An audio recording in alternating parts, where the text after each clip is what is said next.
Hello children, welcome to the video lectures of Social Science Standard 10th. This is the second video lecture of our chapter number 5, that is India's Heritage of Science and Technology. In the previous lecture, we saw about the heritage of India in the field of science and technology. Especially we saw about metallurgy and chemistry. Today we are going to see about science of medicine and surgery. What were the development of Indians into the field of science and medicine and surgery. Let us see. India attained an unprecedented achievement in the field of medicine and surgery. Since ancient period, Maharishi Charak, Maharishi Shushruta, Vagbhata pioneered the Indian medicine. These are considered the great saints who had done a great development in the field of medicine and surgery at that time. They pioneered in the Indian medicine, science and surgery through their intense research and reached to the greatest height. Maharishi Charak had written a book, Charak Samhita. Remember this name, Charak Samhita, in which he had mentioned over 2000 medicinal herbs. See, he had mentioned almost 2000 different kind of herbs into it, and that is a great number. Maharishi Shushruta had mentioned instrument used in the surgery. See, at that time also they used to do surgery. Okay, instruments were so sharp that they could split a single vertical hair into two divisions. So the sharpness of the instrument was such that it could even split a hair into two.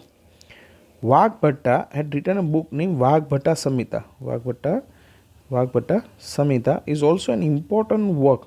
Study of Charak Samhita, Shushruta Samhita and Vagbhata Samhita is very useful for every doctor. Right? Hindu herbal science of ancient time is enriched with huge collection of minerals. In the science of medicines, minerals were also used a lot. Okay, so that can also tell us that the connection of different various kind of science, like chemistry is also connected to it. Medicines for plants and animals. Right, now we remember this. Okay, plants and animals were used for getting different kind of medicines. This has presented a detailed and complicated process of making medicines, their classification and their usage. Okay, they have also shown various process of making the medicines. They have even stopped blood circulation with bowl shaped bandages. See, they could stop the blood circulation. Right, they could skillfully operate on abdomen, kidney, cataract, hernia, stone, piles and bladder. These are some of the diseases that used to be easily skillfully operated by them.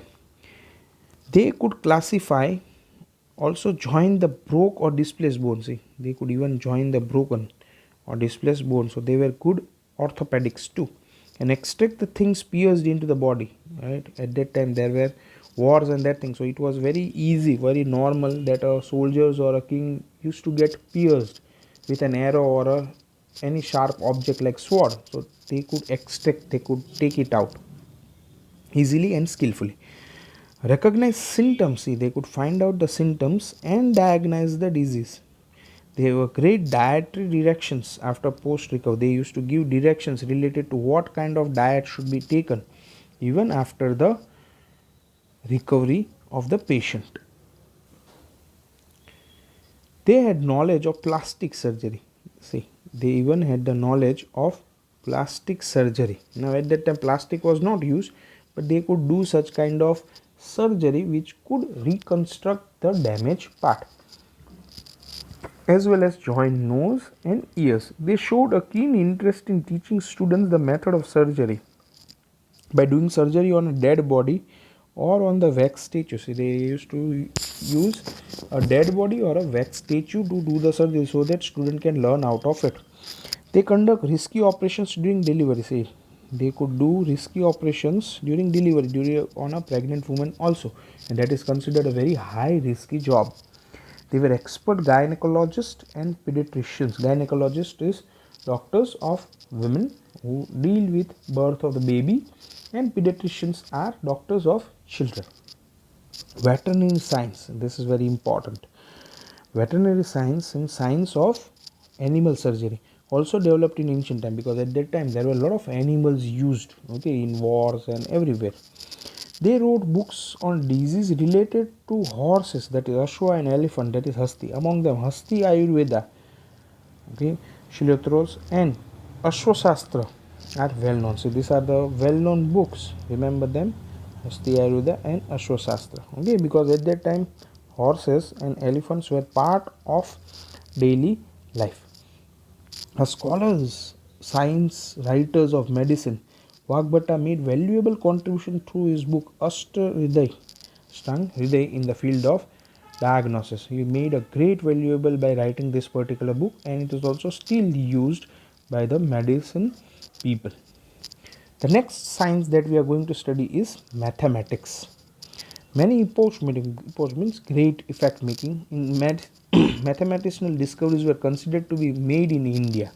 See, a lot of discoveries were made into India, through which contemporary global affairs are carried out today, due to which today they are used into the practical life. The gift of India to the world are zero. See, zero is the gift of the world. Now many will think, what is important zero? But zero is the most important character. Without zero, the value of 100 is 1. So zero is considered very, very important. Second, decimal system was also developed by India. Algebra, theorem of Bodhiana, geometry, arithmetic. These were some of the gifts that are given by Indians to the world. Aryabhatta discovered zero. See, Aryabhatta discovered zero. The process of writing zero after figures was discovered by the sage named Gruth Samad. Okay, so writing zero after the figures is named by the saint Gruth Samad. The ancient Indian mathematicians have decided the names of the number made up by placing 53 zeros after 1. Okay, so you can just imagine, like there are 7 zeros after 1, and that is known as crore. So 53 zero they used to know about it. Decimal system have been seen for measuring and weighing instrument which have been found in remains of Harappa. So we can know about measuring, at the same time weighing. Okay, so there was a very particular system at that time which was used when the Harappa and Mohenjo-daro civilization. Bhaskaracharya had written book Lilavati Ganit and Bij Ganit in 1115 AD. He discovered the sign of plus and minus, that is addition and subtraction. Okay, Brahmagupta introduced a type of equations. Bodhiana discovered theorem, that is triangle policy. Okay, Apstam had decided the measurement of sacrificial pit, that is yagna. What will be the measurement of the yagna pits? That was decided by Apstamba, which was used for Vedic yagnas in the Shulva Sutra in 1800 BC. In this particular book, he has written about it. It is also considered consistent analysis of principles. Aryabhatta had mentioned the value of pi, that is 22 by 7 or 3.14 in the book Aryabhatyam.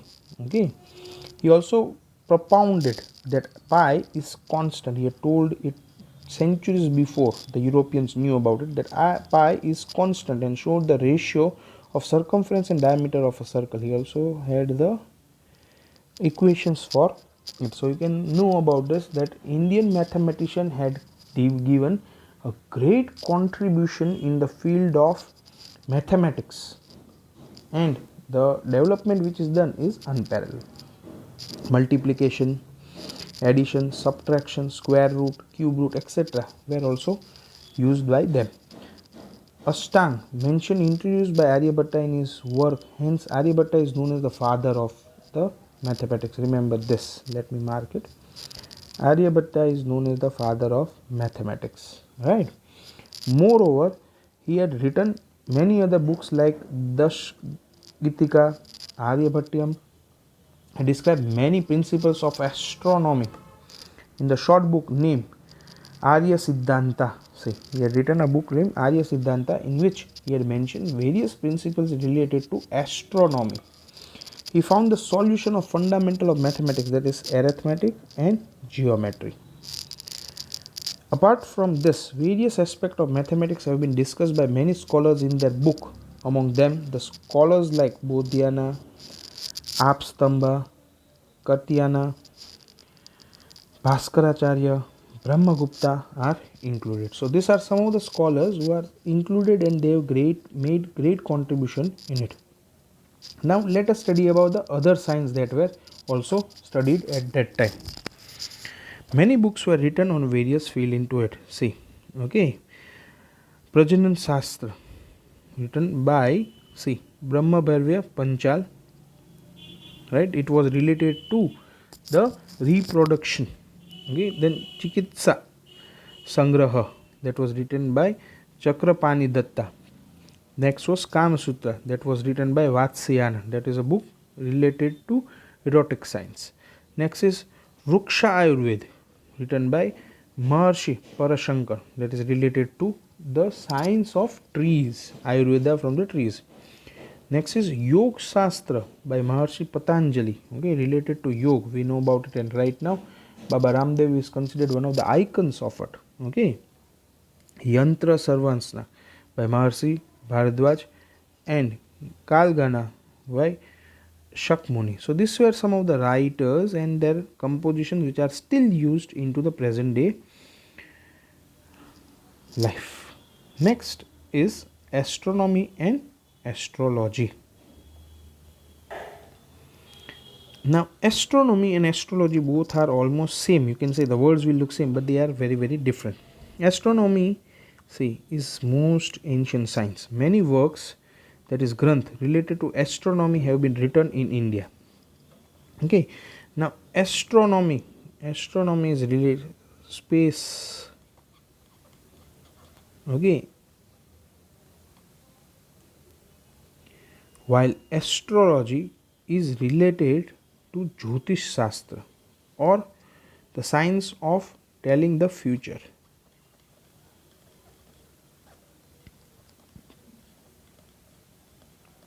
Or deciding about someone's life and the other happenings of it. Okay, they both are different science. Many works have been written related to astronomy have been written in India. An organized and deep study of astrology was made by Indian ancient universities. Planets and movements. Astronomy is related to the planets and the movements. Constellation and other celestial body was used in calculation through which astrology and astronomy were developed. Both are connected. Why? Because both is the study of same thing. One is used actually to tell the impact of the movement into the life of the people, while other is the study about it. Predictions were made on the basis of the planetary movement. Okay, right now you might see the Jyotish people, the people who tells us about our life and the happenings into it, right? Aryabhatta made remarkable contribution in the field of astronomy. So the first Indian satellite was named Aryabhatta on his name. This satellite was launched in the year 1975. It was launched in the year 1975 on 19th April. Okay, so to remark or to make the name of Aryabhatta great into the history of India, the first Indian satellite was named Aryabhatta on his name. He declared that the earth rotates on its own axis, right? And he proved that a basic reason for lunar eclipse is the shadow of the earth, right? So he had great knowledge about astronomy at that time, which was addressed at Ajarbhar, okay, by the scholars. In the same manner, Brahmagupta popularized the law of gravitation in his book Brahma Siddhanta. So he had told about the law of gravitation before Newton, thousands of years back before Newton, in his book Brahma Siddhanta.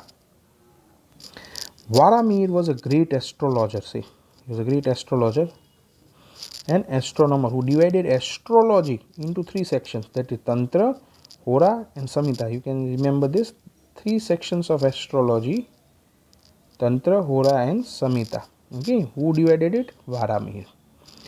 His Granth named Brihad Samhita give information regarding effects of planets on man's future. It tells us about the effect of the planets on man's future, his character, various classes of animals, the time of marriage, pond, well, gardens, and good omens for sowing. So this all, in short, what is the effect of the planets on the life of the men and the various things that he do could be easily told by Ved Samhita. We feel proud that our ancestors were expert in the various science, and really it is very proud moment for us that we are the children of such knowledgeable people. Next is Vastu Sastra, science of dwelling. There is an immense contribution of ancient India in the field of Vastu Sastra. It is an inseparable part of astrology. They are again connected. Now you might see that there is a connection between all of them. Okay.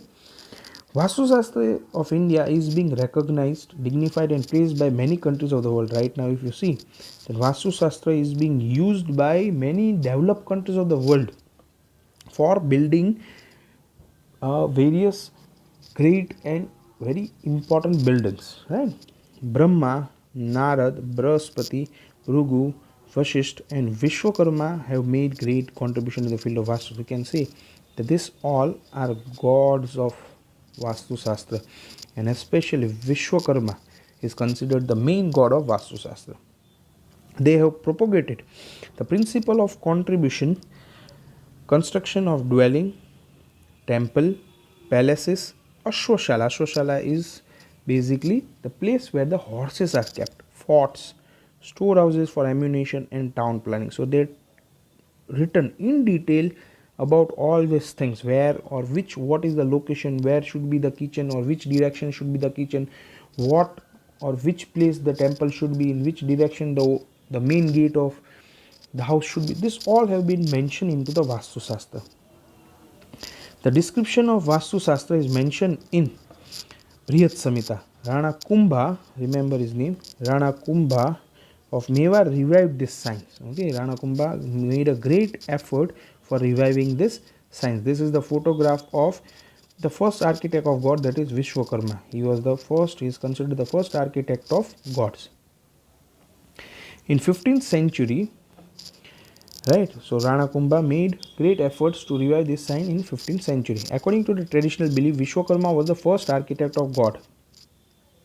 He divided Vastu Sastra into 8 sections. Okay, various informations of Vastu Sastra like the selection of the place, shapes, structure, proper planning of the things, temples, Brahmasthan, dining room, bedroom, etc. are mentioned. As the time passes, by changes are taking place regarding the principle and understanding of Vastu Sastra. Now it is being adopted by even foreigners, as I was telling. Now it is even adopted by the foreigners, and they know about the impact of it into the life of the people. Ancient Indian knowledge of science have been accepted by the world. See, Indian culture is very vast and heterogeneous. It is very fast and heterogeneous. It is a blend of science and religion. Very important line. It is a blend of science and religion. Traditional ideals and practical knowledge. See, which is rarely seen in other countries. Tolerance and equality towards all religion is seen in our culture. We can see that tolerance and equality is seen into our religion, and due to it, our religion is considered one of the main or most important religion in the world. In spite of having diversity in religion, lifestyle, and values, we see unity in our country, and that's why we have unity into our country in spite of having the variation into religion, caste, creed, color, region, and languages also. We should not forget that Indian culture reflects unique feature of unity into diversity, and that's why we believe into Vasundadev Kutumbakam. So with this we complete our chapter. Hope you have understood it. Go through all the video lectures and read the textbook thoroughly for better understanding.